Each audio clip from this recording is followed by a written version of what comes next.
ओम श्री गुरुभ्यो नमः। श्री गणेशाय नमः।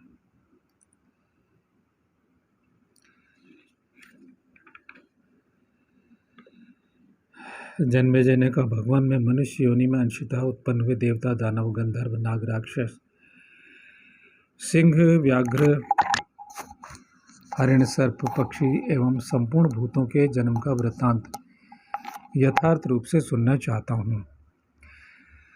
मनुष्यों में जो महात्मा पुरुष हैं उनके तथा इन सभी प्राणियों के जन्म कर्म का क्रमशः वर्णन सुनना चाहता हूँ। वैशंपायन जी बोले, नरेंद्र, मनुष्यों में जो देवता और दानव प्रकट हुए थे उन सबके जन्म का पहले ही तुम्हें परिचय दे रहा हूँ। विप्रचिति नाम से विख्यात जो दानवों का राजा था वही मनुष्यों में श्रेष्ठ जरासंध नाम से विख्यात हुआ। राजन हिरण्यकश्यपु नाम से प्रसिद्ध जो दिति का पुत्र था वही मनुष्य लोक में नरश्रेष्ठ शिशुपाल के रूप में उत्पन्न हुआ। प्रहलाद का छोटा भाई जो संहलाद नाम से विख्यात था वही बाहलिक देश का सुप्रसिद्ध राजा शल्य हुआ था। प्रहलाद का ही दूसरा छोटा भाई जिसका नाम अनुहराद था धृष्टकेतु नामक राजा हुआ। राजन जो शिवी नाम का दैत्य कहा गया है वही इस पृथ्वी पर ध्रुव नाम से विख्यात राजा हुआ। राजन जो असुरों में श्रेष्ठ जो बाष्कल था वही नर श्रेष्ठ भगदत्त के नाम से उत्पन्न हुआ। अयशिरा, अश्वशिरा, वीर्यवान, अयशंकु, गगन मूर्धा और वेगवान राजन ये 5 पराक्रमी महादैत्य केकय देश के प्रधान महात्मा राजाओं के रूप में उत्पन्न हुए। उनसे भिन्न केतुमान नाम से प्रसिद्ध प्रतापी महान असुर अमितौजा नाम से विख्यात राजा हुआ। जो भयानक कर्म करने वाला था। स्वरभानु नाम वाला जो श्री संपन्न महान असुर था वही भयंकर कर्म करने वाले राजा उग्रसेन कहलाया। अश्व नाम से विख्यात जो श्री संपन्न महान असुर था वही किसी से परास्त न होने वाला महापराक्रमी राजा अशोक हुआ। राजन उसका छोटा भाई जो अश्वपति नाम का दैत्य था वही मनुष्यों में श्रेष्ठ हार्दिक के नाम वाला राजा हुआ। वृषपर्वा नाम से प्रसिद्ध जो श्रीमान महादैत्य था वही पृथ्वी पर दीर्घ प्रज्ञ नाम का राजा हुआ। राजन वृषपर्वा छोटा भाई राजन वृषपर्वा का छोटा भाई जो अजक था वही इस भूमंडल पर शाल्व नाम से प्रसिद्ध राजा हुआ। अग्र अश्वग्रीव नाम से जो धैर्यवान महादैत्य था वह पृथ्वी पर रोचमान नाम से विख्यात राजा हुआ। राजन बुद्धिमान और यशस्वी सूक्ष्म नाम से प्रसिद्ध जो दैत्य कहा गया है वह इस पृथ्वी पर बृहद्रथ नाम से विख्यात राजा हुआ। असुरों में श्रेष्ठ जो तुहुंड नाम का दैत्य था वही यहाँ सेन बिंदु नाम से विख्यात राजा हुआ। असुरों के समाज में जो सबसे अधिक बलवान था वही इशुपाद नामक दैत्य इस पृथ्वी पर विख्यात पराक्रमी नग्नजित नाम से राजा हुआ। एक चक्र नाम से प्रसिद्ध जो महान असुर था वही इस पृथ्वी पर प्रतिबिंद नाम से विख्यात राजा हुआ। विचित्र युद्ध करने वाले महादैत्य विरूपाक्ष इस पृथ्वी पर चित्रधर्मा नाम से प्रसिद्ध राजा हुआ। शत्रुओं का संहार करने वाले जो वीर दानव श्रेष्ठ हर था वही सुबाहु नाम से श्री संपन्न राजा हुआ। शत्रु पक्ष का विनाश करने वाला महातेजस्वी आहर इस भूमंडल में बालिक नाम से विख्यात राजा हुआ। चंद्रमा के समान सुंदर मुख वाला जो असुर श्रेष्ठ निचंद्र था वही मुंजकेश नाम से विख्यात श्री संपन्न राजा हुआ। परम बुद्धिमान निकुंभ जो युद्ध में अजेय था वह इस पृथ्वी पर भूपालों में श्रेष्ठ देवाधिप कहलाया। दैत्यों में जो शरभ नाम से प्रसिद्ध महान असुर था वही मनुष्यों में श्रेष्ठ राजऋषि पौरव हुआ। राजन महापराक्रमी महान असुर कुपट इस पृथ्वी पर राजा सुपार्श्व के रूप में उत्पन्न हुआ। महाराज महादैत्य क्रथ इस पृथ्वी पर राजऋषि पार्वती के नाम से उत्पन्न हुआ। उसका शरीर मेरु पर्वत के समान विशाल था। असुरों में शलभ नाम से प्रसिद्ध जो दूसरा दैत्य था वही बाहलिक वंशीय राजा प्रहलाद हुआ। दैत्य श्रेष्ठ चंद्र इस लोक में चंद्रमा के समान सुंदर और चंद्रवर्मा के नाम से विख्यात काम्बोज देश का राजा हुआ। यानी दैत्य श्रेष्ठ चंद्र जो इस लोक में चंद्रमा के समान सुंदर था वह चंद्रवर्मा नाम से विख्यात काम्बोज देश का राजा हुआ। अर्क नाम से विख्यात जो दानवों का सरदार था वही नरपतियों में श्रेष्ठ राजऋषि ऋषिक हुआ। नृप शिरोमणि मृतपा नाम से प्रसिद्ध जो श्रेष्ठ असुर था, उसे पश्चिमी अनूप देश का राजा समझो। गविष्ठ नाम से प्रसिद्ध जो महातेजस्वी असुर था, वही इस पृथ्वी पर द्रुमसेन नाम का राजा हुआ। मयूर नाम से प्रसिद्ध जो श्रीमान एवं महान असुर था, वही विश्व नाम विख्यात राजा हुआ। मयूर का छोटा भाई सुपर्ण ही भूमंडल में कालकीर्ति नाम से प्रसिद्ध राजा हुआ। दैत्यों में चंद्रहंता नाम से प्रसिद्ध श्रेष्ठ असुर कहा गया है, वही मनुष्यों का स्वामी राजऋषि सुनक हुआ। इसी प्रकार जो चंद्र विनाशन नामक महान असुर बताया गया है, वही जानिकी नाम से प्रसिद्ध राजा हुआ। कुरुश्रेष्ठ जन्मेजय दीर्घजीव नाम से प्रसिद्ध दानवराज इस पृथ्वी पर काशीराज नाम से विख्यात था। सिंहिका ने सूर्य और चंद्रमा का मान वर्धन करने वाले जिस राहु नामक ग्रह को जन्म दिया था, वही यहाँ क्राथ नाम से प्रसिद्ध राजा हुआ।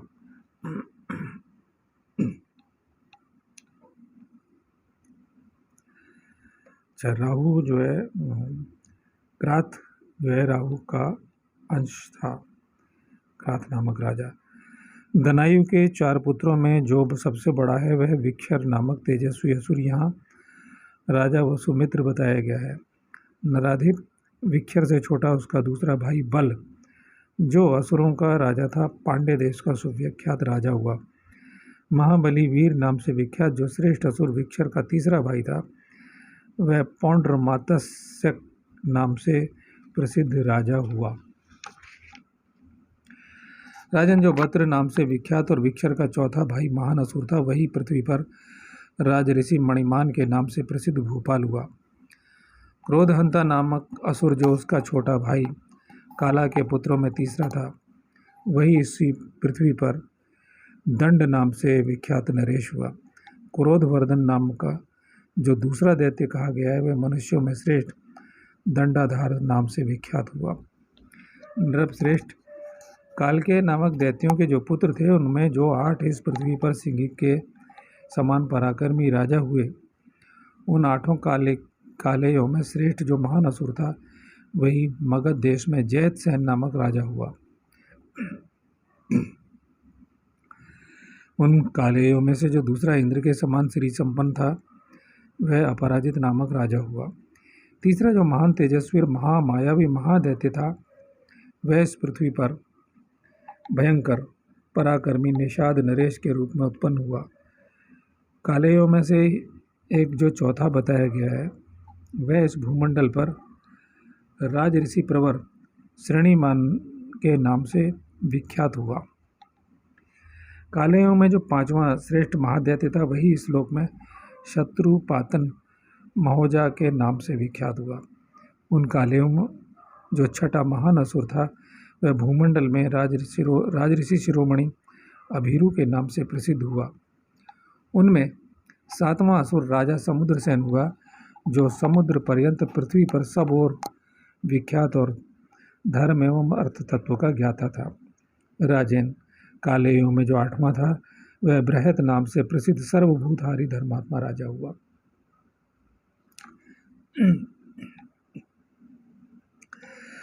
महाराज दानवों में कुक्षी नाम से प्रसिद्ध जो महाबली राजा था, वह पार्वतीय नामक राजा हुआ। जो महागेरु के नाम से तेजस्वी एवं विशाल था, वह महापराक्रमी कृथन नामक जो श्री संपन्न महाअसुर था, वह भूमंडल पर पृथ्वीपति राजा सूर्याक्ष नाम से उत्पन्न हुआ। असुरों में जो सूर्य नामक श्री संपन्न महान असुर था, वही पृथ्वी पर सब राजाओं में श्रेष्ठ दरद नामक बाहलिक राज हुआ। राजन, क्रोधवश नामक जिन असुर गणों का तुम्हें परिचय दिया है, उन्हीं में से कुछ लोग इस पृथ्वी पर निम्नांकित वीर राजाओं के रूप में उत्पन्न हुए। मद्रक, कर्णवेष्ट, सिद्धार्थ, कीटक, सुवीर, सुबाहु, महावीर, बाहलिक, कृथ, विचित्र, सुरथ, श्रीमान, नील, नरेश, चौरवासा, भूमिपाल, दंतवक्र। अब ये दंतवक्र की जो है, इसका दतिया जो मध्य प्रदेश में है, उसका राजा है ये दंतवक्र। दानव, दुर्जय, नृपश्रेष्ठ, रुक्मी, राजा जन्मेजय, आषाढ़, अभी राजा जन्मेजय उनमें से है। राजा जन्मेजय स्वयं वो दूसरे हैं जो जिनको कथा सुनाई जा रही है। आषाढ़ वायुवेग भूरी तेजा एकलव्य सुमित्र वाटधान गौमुख करुष देश के अनेक राजा क्षेम धूर्ति श्रुतायु उद्यय बृहत्सेन क्षेम उग्रतीर्थ कलिंग नरेश कुहर तथा परम बुद्धिमान मनुष्यों का राजा ईश्वर। ईश्वर नाम है उस राजा का। इतने राजाओं का समुदाय पहले इस पृथ्वी पर क्रोधवश नामक दैत्यगण से उत्पन्न हुआ था। ये सब राजा परम सौभाग्यशाली महान यशस्वी और अत्यंत बलशाली थे। दानवों में जो महाबली काली नेमी था वह राजा उग्रसेन के पुत्र बलवान कंस के नाम से विख्यात हुआ। अच्छा, यानी काली नेम नाम का जो दानव था वही उग्रसेन के पुत्र बलवान कंस के नाम से विख्यात हुआ। भारत महान कीर्तिशाली देवऋषि बृहस्पति के अंश से अयोनिज भरद्वाज नंदन द्रोण उत्पन्न हुए, यह जान लो। नृपश्रेष्ठ राजा जन्मेजय आचार्य द्रोण समस्त धनुर्धर वीरों में उत्तम और संपूर्ण अस्त्रों के ज्ञाता थे। उनकी कीर्ति बहुत दूर तक फैली हुई थी। वे महान तेजस्वी थे। वेद वेदता विद्वान द्रोण को धनुर्वेद और वेद दोनों में सर्वश्रेष्ठ मानते थे। वे विचित्र कर्म करने वाले तथा अपने कुल की मर्यादा बढ़ाने वाले थे। भारत उनके यहाँ महादेव यम काम और क्रोध के सम्मिलित अंश से शत्रु संतापी सूरवीर अश्वत्थामा का जन्म हुआ। अच्छा, इतने लोगों का अंश था। महादेव यम काम और क्रोध इन सब के सम्मिलित अंश से शत्रु संतापी शूरवीर अश्वत्थामा का जन्म हुआ, जो इस पृथ्वी पर महापराक्रमी और शत्रु पक्ष का संहार करने वाला वीर था। राजन उसके नेत्र कमल दल के समान विशाल थे। महर्षि वशिष्ठ के शाप और इंद्र के आदेश से 8वां वसु गंगा जी के गर्भ से राजा शांतनु के पुत्र के रूप में उत्पन्न हुए। उनमें सबसे छोटे भीष्म थे, जिन्होंने कौरव वंश को निर्भय बना दिया। वे परम बुद्धिमान वेद वेदता वक्ता तथा शत्रु पक्ष का संहार करने वाले थे। संपूर्ण अस्त्र शस्त्रों के विद्वानों में श्रेष्ठ महातेजस्वी भीष्म ने भृगुवंशी महात्मा जमदग्नि नंदन परशुराम के साथ युद्ध किया था। महाराज जो कृप नाम से प्रसिद्ध ब्रह्म ऋषि इस पृथ्वी पर प्रकट हुए थे, उनका पुरुषार्थ असीम था। उन्हें रुद्रगण के अंश से उत्पन्न हुआ समझो, उनके अंश से पैदा हुए हैं। राजन जो इस जगत में महारथी राजा शकुनी के नाम से विख्यात है, उसे तुम द्वापर का अंश से उत्पन्न हुआ मानो। द्वापर के अंश से वह शत्रुओं का मान मर्दन करने वाला, वृष्णि वंश का भार वहन करने वाले जो सत्य प्रतिज्ञ शत्रु मर्दन सात्यकी थे, वे मरुत देवताओं के अंश से उत्पन्न हुए थे। राजा जन्मेजय संपूर्ण शस्त्रधारियों में श्रेष्ठ राजऋषि द्रुपद भी इस मनुष्य लोक में उस मरुद गणों से ही उत्पन्न हुए थे। महाराज अनुपम कर्म करने वाले क्षत्रियों में श्रेष्ठ राजा कृतवर्मा को तुम मरुद गणों में से ही उत्पन्न मानो। शत्रु राष्ट्र को संताप देने वाले शत्रु मर्दन राजा विराट को भी मरुद गणों से ही उत्पन्न समझो। अरिष्ठा का पुत्र जो हंस नाम से विख्यात गंधर्व राज था, वह कुरुवंश की वृद्धि करने वाले व्यास नंदन धृतराष्ट्र के नाम से प्रसिद्ध हुआ। धृतराष्ट्र की बाहें बहुत बड़ी थीं। वे महातेजस्वी नरेश प्रज्ञा चक्षु अंधे थे। वे माता के दोष और महर्षि के क्रोध से अंधे ही उत्पन्न हुए थे। उन्हीं के छोटे भाई महान शक्तिशाली महाबली पांडु के नाम से विख्यात हुए। वे सत्य धर्म में तत्पर और पवित्र थे। पुत्रवानों में श्रेष्ठ और बुद्धिमानों में उत्तम परम सौभाग्यशाली विदुर को तुम इस लोक में सूर्य पुत्र धर्म के अंश से उत्पन्न हुआ समझो। खोटी बुद्धि और दूषित विचार वाले कुरुकुल कलंक राजा दुर्योधन के रूप में इस पृथ्वी पर कली का अंश ही उत्पन्न हुआ समझो। राजन वह कली स्वरूप पुरुष सबका द्वेष पात्र था। उसने सारी पृथ्वी के वीरों को लड़वा कर मरवा दिया। उसके द्वारा प्रज्वलित की हुई वैर की भारी आग असंख्य प्राणियों के विनाश का कारण बन गई। पुलस्त कुल के राक्षस भी मनुष्यों में दुर्योधन के भाइयों के रूप में उत्पन्न हुए। उसके दुशासन आदि 100 भाई थे। वे सभी क्रूरतापूर्ण कर्म किया करते थे। दुर्मुख, दुस्सह तथा अन्य कौरव, जिनका नाम यहाँ नहीं लिया गया है, दुर्योधन के सहायक थे। भरत श्रेष्ठ धृतराष्ट्र के वे सब पुत्र पूर्व जन्म के राक्षस थे। धृतराष्ट्र पुत्र युयुत्स वैश्य जाति की स्त्री से उत्पन्न हुआ था। वह दुर्योधन आदि 100 भाइयों के अतिरिक्त था। प्रभु, जन्मेजय ने कहा, धृतराष्ट्र के जो 100 पुत्र थे उनके नाम मुझे बड़े छोटे के क्रम से एक एक करके बताइए, यानी सबसे बड़ा फिर उससे छोटा, इस क्रम से मुझे बताइए। वैशंपायन जी बोले, राजन सुनो, दुर्योधन, युयुत्स, दुशासन, दुस्सह, दुश्शल, दुर्मुख, विवंशति, विकर्ण, जलसंध, सुलोचन, विंध, अनुविंध, दुर्धुष, सुबाहु, दुष्प्रधर्षण,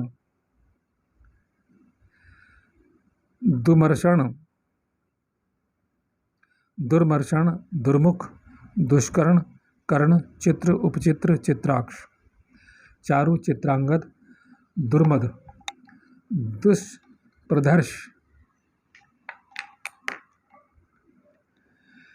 विवित्सु, विकट, सम, ऊर्णनाभ, पद्मनाभ, नंद, उपनंद, सेनापति, शिशेण, कुंडोदर, महोदर, चित्रबाहु, चित्रवर्मा, सुवर्मा, दुर्विरोचन, अयोबाहु, महाबाहु, चित्रचाप, सुकुंडल, भीमवेग, भीमबल, बलाकी, भीम विक्रम, उग्रायुध, भीमशर, कनकायु, दृढ़ायुध, दृढ़वर्मा, दृढ़छत्र, सोमकीर्ति, अनुदर, जरासंध, दृढ़संध, सत्यसंध, सहस्राक, उग्रसर्वा, उग्रसेन, क्षेममूर्ति, अपराजित, पंडितक, विशालाक्ष, दुराधन, दृढ़हस्त, सुहस्त, वातवेग, सुवर्चा, आदित्यकेतु, भाषी, नागदत्त, अनुयायी, कवची, निशांगी, दंडी, दंडाधार, धनुर्ग्रह, उग्र, भीमरथ, वीर, वीरबाहु, अलोलुप, अभय, रौद्रकर्मा, दृढ़रथ, अनादृश्य, कुंडभेदी, विरावी, दीर्घलोचन, दीर्घबाहु, महाबाहु, व्यूढ़ोरु, कनकांगद, कुंडज और 100वां चित्रक, ये धृतराष्ट्र के 100 पुत्र थे। इनके सिवा दुश्शला नाम की एक कन्या भी थी। धृतराष्ट्र का वह पुत्र जिसका नाम युयुत्स था, वैश्या के गर्भ से उत्पन्न हुआ था। वह दुर्योधन आदि 100 पुत्रों से अतिरिक्त था। राजन, इस प्रकार धृतराष्ट्र के 101 पुत्रों तथा एक कन्या बताई गई है। इनके नामों को जो क्रम दिया गया था उसी के अनुसार विद्वान पुरुष इन्हें जेठा और छोटा समझते हैं। धृतराष्ट्र के सभी पुत्र उत्कृष्ट रथी, शूरवीर और युद्ध की कला में कुशल थे। राजन, वे सब के सब वेद वेदता, शास्त्रों के पारंगत, विद्वान, संग्राम विद्या में प्रवीण थे, उत्तम विद्या और उत्तम कुल से सुशोभित थे। भूपाल उन सबका सुयोग्य स्त्रियों के साथ विवाह हुआ था। महाराज कुरुराज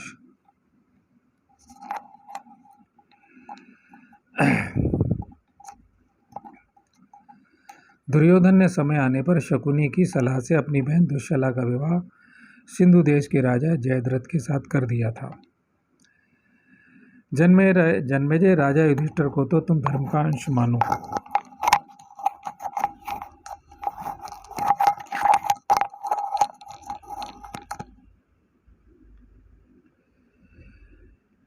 भीमसेन को वायु और अर्जुन को देवराज इंद्र का अंश जानो। रूप सौंदर्य की दृष्टि से इस पृथ्वी पर जिनकी समानता करने वाला कोई नहीं है। वे समस्त प्राणियों का मन मोह लेने वाले नकुल और सहदेव अश्वनी कुमारों के अंश से उत्पन्न हुए थे।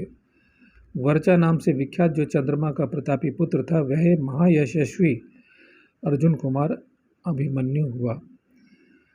जन्मेजय, उनके अवतार काल में चंद्रमा ने देवताओं से इस प्रकार कहा, मेरा पुत्र मुझे अपने प्राणों से भी अधिक प्यारा है, अतः मैं इसे अधिक दिनों के लिए नहीं दे सकता। इसलिए मृत्यु के लोक में इसके रहने के लिए कोई अवधि निश्चित कर दी जाए, फिर उस अवधि का उल्लंघन नहीं किया जा सकता। पृथ्वी पर असुरों का वध करना देवताओं का कार्य है और हम सब उसके लिए करने योग्य हैं। अतः उस कार्य की सिद्धि के लिए वहाँ वर्चा भी वहाँ अवश्य जाएगा, परंतु दीर्घ काल तक वहाँ नहीं रह सकेगा। चंद्रमा का पुत्र का नाम था वर्चा। वर्चा के अंश से अभिमन्यु पैदा हुआ। वर्चा भगवान नर जिनके सखा भगवान नारायण हैं, इंद्र के अंश से भूतल पर अवतीर्ण होंगे और उसका नाम वहाँ उनका नाम होगा अर्जुन। वे पांडु के प्रतापी पुत्र माने जाएंगे।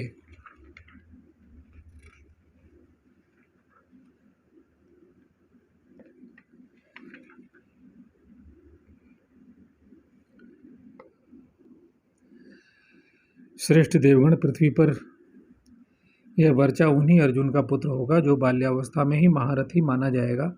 जन्म लेने के बाद 16 वर्ष की अवस्था तक यह वहाँ रहेगा।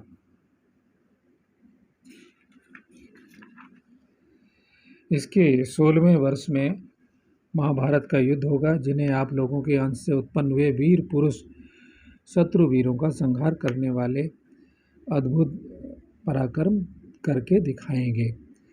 अब यहाँ यह सिद्ध होता है प्रिय श्रोताओं के, देखें कि ये एक लीला है, क्योंकि दानव पहले, राक्षस पहले जन्म ले चुके हैं, पृथ्वी पर उत्पात कर रहे हैं, जैसा कि इससे पिछली कथाओं में मैं बता चुका हूँ। तो अभी इस समय देवताओं के अंश से जो जन्म हुए हैं और राक्षसों के अंश से जो जन्म हुए हैं, इस प्रसंग में जो मैंने बोला उससे जो पिछले प्रसंगों में है, उससे पिछले प्रसंगों में बहुत बहुत भयानक दुष्ट राक्षसों ने जन्म लिया है। अब ये देव प्रसंग यहाँ पर शामिल है। और आप गौर करें कि एक एक नाम और अंश बहुत से लोग नाम महाभारत में से नाम अपने बच्चों के रखते हैं। तो इसमें देवगुण संपन्न और राक्षसी गुणों से संपन्न, दोनों गुणों से संपन्न लोगों के नाम हैं। आप छांट सकते हैं, देख सकते हैं और इस अंक को सेव कर सकते हैं, संभाल के रख सकते हैं अपने मोबाइलों में, कभी आपको ज़रूरत पड़े तो बच्चों का नाम रखने के लिए।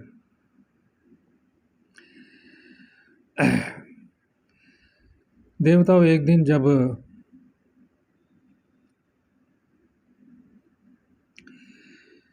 उस युद्ध में नर और नारायण श्री कृष्ण और अर्जुन उपस्थित न रहेंगे, उस समय शत्रु पक्ष के लोग चक्रव्यूह की रचना करके आप लोगों के साथ युद्ध करेंगे। तब उस युद्ध में मेरा यह पुत्र समस्त शत्रु सैनिकों को युद्ध में मार भगाएगा और बालक होने पर भी उस अभेद्य व्यूह में घुसकर निर्भय विचरण करेगा तथा बड़े बड़े महारथी वीरों का संहार कर डालेगा। आधे दिन में ही महाबाहु अभिमन्यु समस्त शत्रुओं के चौथाई भाग को यमलोक पहुंचा देगा। तदंतर बहुत से महारथी एक साथ इस पर टूट पड़ेंगे और वह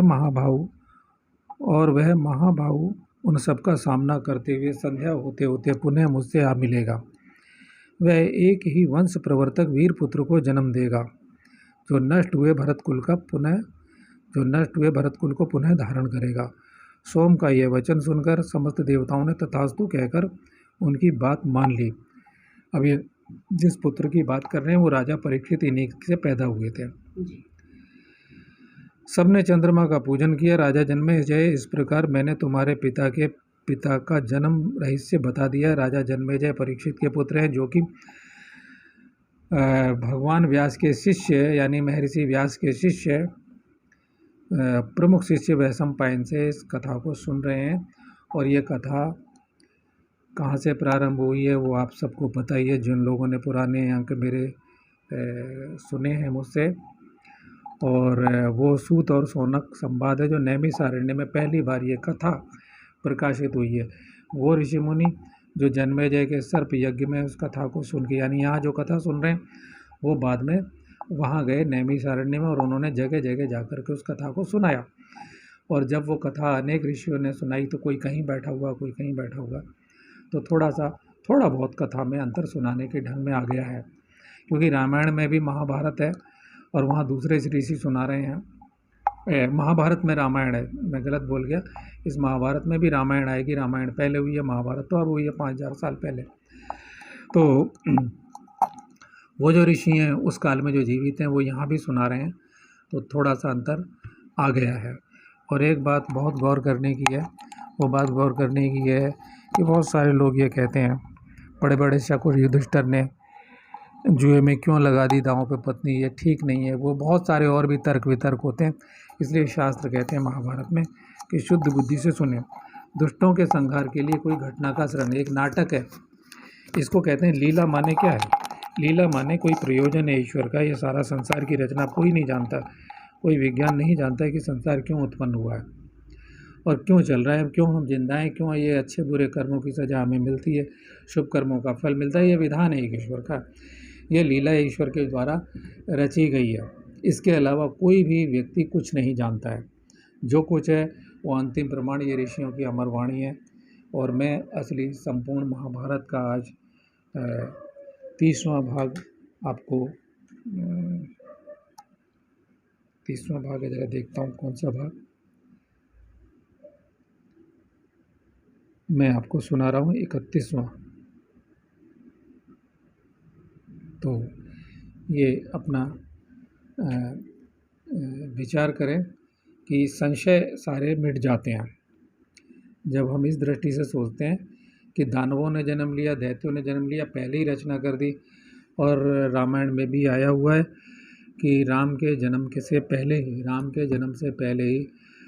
रामायण लिख दी थी महर्षि वाल्मीकि ने, तब तक राम का जन्म नहीं हुआ था। तो हम आगे बढ़ते हैं, इस प्रसंग को आगे बढ़ाते हैं, आज का प्रसंग पूरा करते हैं।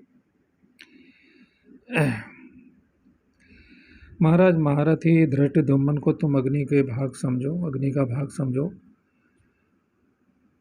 क्योंकि अग्निकुंड से ही उत्पन्न हुआ था। शिखंडी राक्षस के अंश से उत्पन्न हुआ था। वह पहले कन्या रूप में उत्पन्न होकर पुनः पुरुष हो गया था।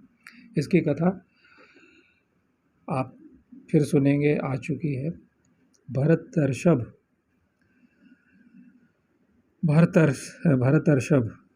यानी कि भरत के वंश के तुम, ये शब्द दिया गया है। भरतर्षभ कहा गया भरत वंश के राजा जन्मेजय के लिए। तुम्हें मालूम होना चाहिए द्रौपदी के जो 5 पुत्र थे उनके रूप में 5 विश्वदेव गण ही प्रकट हुए थे। उनके नाम क्रमशः इस प्रकार हैं: प्रतिबिंध्य, सुतसोम, श्रुतकीर्ति, नकुल नंदन, शतानीक और पराक्रमी श्रुतसेन। ये अच्छे नाम हैं। आप इसमें से नाम ढूंढ के अपने बच्चों के नाम रख सकते हो। और जो पंडितगण नाम रखते हैं, नाम के अक्षर निकलता है जन्म कुंडली में, वो इसमें से देखा जा सकता है। इसमें बहुत सारे नाम हैं। उनके नाम क्रमशः इस प्रकार हैं, ये मैंने सुना दिए। वसुदेव जी के पिताजी का नाम था सूरसेन। वे यदुवंश के एक श्रेष्ठ पुरुष थे। उनके प्रथा नाम वाली एक कन्या हुई, जिसके समान रूपवती स्त्री इस पृथ्वी पर दूसरी नहीं थी। उग्रसेन के फुफेरे भाई कुंतीभोज संतानहीन थे। पराक्रमी सूरसेन ने पहले कभी उनके सामने यह प्रतिज्ञा की थी कि मैं अपनी पहली संतान आपको दे दूंगा। तदंतर सबसे पहले उनके यहाँ कन्या ही उत्पन्न हुई। सूरसेन ने अनुग्रह की इच्छा से राजा कुंतीभोज को अपनी वह पुत्री प्रथम संतान होने के कारण गोद दे दी। बिल्कुल घटना क्रम श्रोताओं देखिए कि किस ढंग से चल रहा है। एक घटना को ज्यों का त्यों वर्णन किया गया है। पिता के घर पर रहते हुए प्रथा को ब्राह्मणों और अतिथियों के स्वागत सत्कार का कार्य सौंपा गया था। एक दिन उसने कठोर व्रत का पालन करने वाले भयंकर क्रोधी तथा उग्र प्रकृति वाले एक ब्राह्मण महर्षि की जो धर्म के विषय में अपने निश्चय को छिपाए रखते थे और लोग उन्हें दुर्वासा के नाम से जानते थे, उनकी सेवा की। दुर्वासा के विषय में सबने सुना ही हुआ है। यहाँ ये प्रथा और इनकी कथा है, मैं सुना रहा हूँ आपको। वे ऊपर से तो उग्र स्वभाव के थे, परंतु उनका हृदय महान होने के कारण सबके द्वारा प्रशंसित था। प्रथा ने पूरे यत्न करके अपनी सेवाओं के द्वारा मुनि को संतुष्ट किया। भगवान दुर्वासा ने संतुष्ट होकर प्रथा को प्रयोग विधि सहित एक मंत्र का विधि पूर्वक उपदेश दिया और कहा, सौभाग्य, मैं तुम पर प्रसन्न हूँ। देवी, तुम इस मंत्र के द्वारा जिस जिस देवता का आवाहन करोगी, उसी की कृपा प्रसाद से पुत्र उत्पन्न करोगी। दुर्वासा के ऐसा कहने पर वह सती साध्वी यशस्विनी बाला यद्यपि अभी कुमारी कन्या थी तो भी कौतूहलवश उसने भगवान सूर्य का आह्वान किया। तब संपूर्ण जगत में प्रकाश फैलाने वाले भगवान सूर्य ने कुंती के उदर में गर्भ स्थापित किया और उस गर्भ से एक ऐसे पुत्र को जन्म दिया जो समस्त शस्त्रधारियों में श्रेष्ठ था। वह कुंडल और कवच के साथ ही प्रकट हुआ था। देवताओं के बालकों में जो सहज कांति होती है उसी से वह सुशोभित था। अपने तेज से वह सूर्य के समान जान पड़ता था। उसके सभी अंग मनोहर थे जो उसके संपूर्ण शरीर की शोभा बढ़ा रहे थे। उस समय कुंती ने माता पिता आदि बांधव पक्ष के भय से यशस्वी कुमार को छिपाकर एक पेटी में रखकर जल में छोड़ दिया। जल में छोड़े हुए उस बालक को राधा के पति महायशस्वी अधिरथ सूत ने गोद में लेकर राधा को गोद दे दिया था और उसे राधा का पुत्र बना लिया। यानी उसकी पत्नी का नाम राधा था। उसने पुत्र को उठाया अपनी गोद में और अपनी पत्नी को दे दिया। उन दोनों दंपति ने उस बालक का नाम वसुसेन रखा था। वह संपूर्ण दिशाओं में भली भांति विख्यात था। बड़ा होने पर वह बलवान बालक संपूर्ण अस्त्र शस्त्रों को चलाने की कला में उत्तम हुआ। उस विजयी वीर ने संपूर्ण वेदांगों का अध्ययन कर लिया।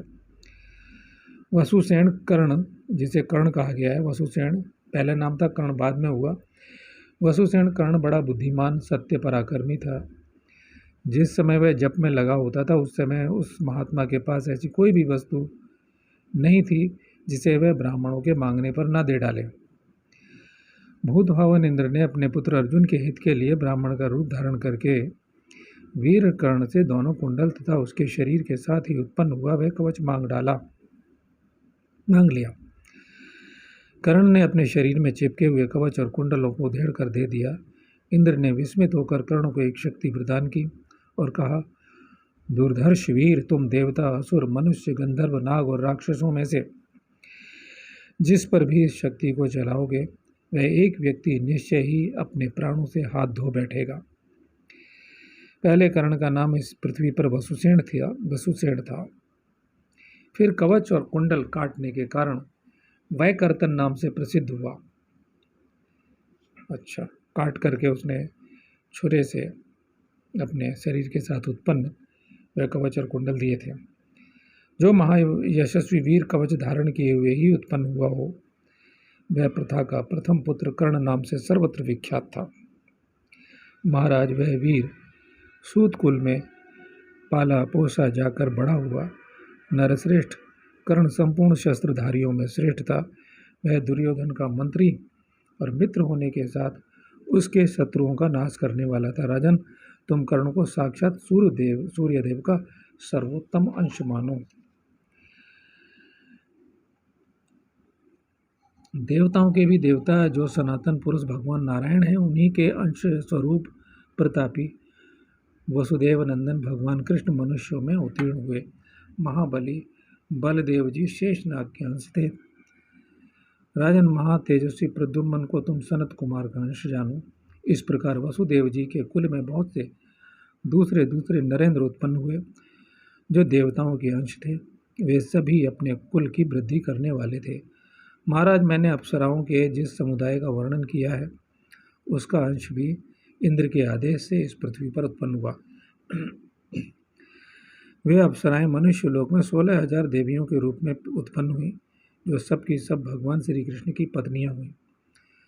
नारायण स्वरूप भगवान श्री कृष्ण को आनंद प्रदान करने के लिए भूतल पर विदर्भ राज भीष्मक के कुल में सती साध्वी रुक्मणी देवी के नाम से लक्ष्मी जी का ही अंश प्रकट हुआ था। सती साध्वी द्रौपदी सची के अंश से यानी कि इंद्र की पत्नी सची देवी के अंश से उत्पन्न हुई थी। वह राजा द्रुपद के कुल में यज्ञ की वेदी के मध्य भाग से एक अनिद्य सुंदरी कुमारी के कन्या के रूप में प्रकट हुई थी। वह न तो बहुत छोटी थी और न बहुत बड़ी थी। उसके अंगों से नील कमल के समान सुगंध फैलती रहती थी। उसके नेत्र कमल दल के समान सुंदर और विशाल थे। नितंब भाग बड़ा ही मनोहर था और उसके काले काले घुंघराले बालों का सौंदर्य भी अद्भुत था। वह समस्त शुभ लक्षणों से संपन्न तथा वैदूर्य मणि के समान कांति वाली थी। एकांत में रहकर वह पांचों पुरुष प्रवर पांडवों के मन को मुग्ध किए रहती थी। सिद्धि और धृति नाम वाली जो दो देवियां हैं, वे ही पांचों पांडवों की दोनों माताएं कुंती और माद्री के रूप में उत्पन्न हुई थीं। उन माताओं के रूप में कुंती और माद्री के रूप में उत्पन्न हुई थी। सुबल नरेश की पुत्री गांधारी के रूप में साक्षात मति देवी ही प्रकट हुई थी। राजन, इस प्रकार तुम्हें देवताओं, असुरों, गंधर्वों, अप्सराओं तथा राक्षसों के अंशों का अवतरण बताया गया। युद्ध में उन्मत्त रहने वाले जो राजा इस पृथ्वी पर उत्पन्न हुए थे और जो महात्मा क्षत्रिय यादवों के विशाल कुल में प्रकट हुए थे, वे ब्राह्मण, क्षत्रिय अथवा वैसे जो भी रहे हैं, उन सबके स्वरूप का परिचय मैंने तुम्हें दे दिया है। मनुष्य को चाहिए कि वह दोष दृष्टि को त्याग कर इस अंशा अवतरण के प्रसंग को सुने। यह धन, यश, पुत्र, आयु तथा विजय की प्राप्ति कराने वाला देवता, गंधर्व तथा राक्षसों के इस अंशा अवतरण को सुनकर विश्व की उत्पत्ति और प्रलय के अधिष्ठान परमात्मा के स्वरूप को जानने वाला प्राज्ञ पुरुष बड़ी बड़ी विपत्तियों में भी दुखी नहीं होता है। और मेरे प्रिय श्रोताओं, जो भी इस कथा को सुन रहे हैं, दोष दृष्टि और श्रद्ध त्याग करके, जैसा कि कहा गया है, यानी अपनी बुद्धि न लगाए, ये सनातन सत्य है, तो इस सौभाग्य के भागी होंगे। और इसमें कहा गया है कि इस परमात्मा के अधिष्ठान या विराट स्वरूप का बोध कराया गया जानने वाला प्राज्ञ बाहर से। यह मार्ग हमें अंतर चेतना की ओर ले जाता है। साधना की बातें, साधना का मार्ग, गुरुओं का प्रसंग, सब कुछ आगे इसमें कहा जाएगा। काफ़ी कुछ कहा जा चुका है अब तक। ऐसा पुरुष जो इसको सुनता है, जानता है श्रद्धापूर्वक, उसे प्राज्ञ कहा गया, यानी प्रज्ञावान पुरुष बड़ी बड़ी विपत्तियों में भी दुखी नहीं होता है। तो मेरे श्रोता भी, हमारे श्रोता भी किसी दुख में इस कथा को सुन करके विचलित ना हो, धैर्यवान हो, आत्मबल संपन्न हो। शुभकामनाओं सहित। ओम तत्सत।